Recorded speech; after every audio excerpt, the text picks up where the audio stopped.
Chapter 7. Chaos. There are many ways that chaos has been exhibited in the scientific literature. See reference 61. Others.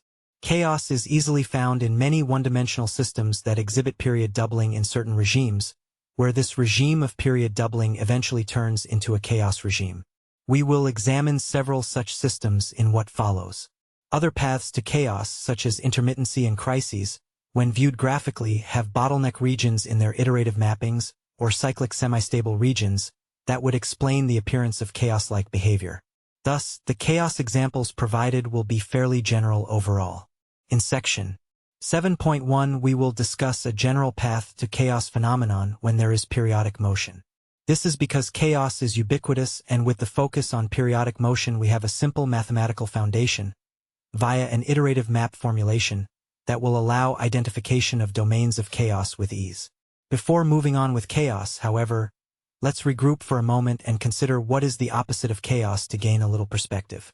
The most ordered system is one that is integrable, or for which there is integrability.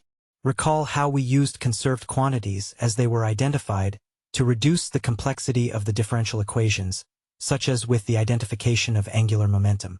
We can represent symmetries as conserved quantities as well, Noether's theorem. If both constants of the motion and symmetries are sufficient to have a full solution to the system equations, then we have integrability. If not, then it is non-integrable. Further discussion of integrability can be found in an example of the criticality of integrability and non-integrability to accessing chaotic behavior is conveyed by the swinging Atwood's machine, Figure 7.1. Figure 7.1. The Hamiltonian is. See equation 7-1. And the motion is not, in general, integrable, since h is usually the only constant of the motion. In the case μ1 the motion of m is always bounded by a curve of zero velocity, p equals 0, which is an ellipse whose shape depends on the mass ratio μ and on the energy h. When μ less than or equal to 1 the motion is not bounded for any energy, and eventually the mass m passes over the pulley. The system is integrable in the case μ equals 3. In that special case, there is a second conserved quantity given by. See equation 7-2. Where j dot equals 0. When μ equals 3 the motion is completely ordered. For all other mass ratios there are regions of chaotic motion. 7.1. General path to chaos phenomenon. Periodic motion iterative map chaos. Suppose a linear system under study. The derivative of r of t with respect to time equals a of t r of t with appropriate choice of time, has parameters that are periodic in time. A of t plus t equals a of t for all t. If we consider the propagator through one such period t, we have, with convenient choice for origin of time, the propagator k equals k times t, 0 equals k of nt, n minus 1 times t. Now consider the propagator for nt steps in time, and use the Chapman-Kolmogorov relation to get. See equation 7-3. From the above equation we can see that systems with time-dependent parameters that are periodic in time, the propagator, k of t, 0, has the property that it can be determined at certain later times, nt, merely by repeated propagations by the period propagator k, considering that the period propagator is a linear map, an area preserving for Hamiltonian systems.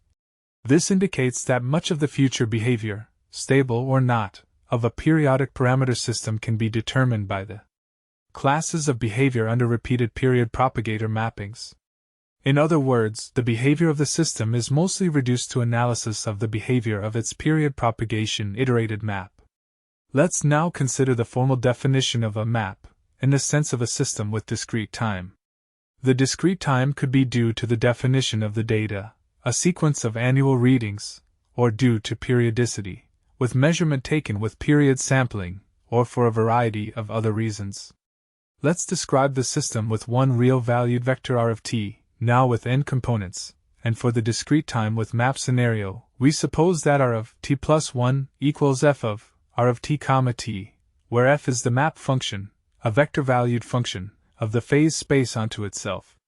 For map functions that are not explicitly time-dependent we get the notation r sub t plus 1 equals f times r sub t. Thus, the map formalism is very natural to the linear differential equations when there are periodic velocity functions, e.g., the derivative of r of t with respect to time equals a of t r of t with t plus t equals a of t. The condition of a periodic velocity function seems very powerful in this regard, and if we relax the condition of linearity we find that the iterative map result still holds. Consider the derivative of r of t with respect to time equals v of r comma t, with v of r comma t plus t equals v of r comma t, in general, nonlinear.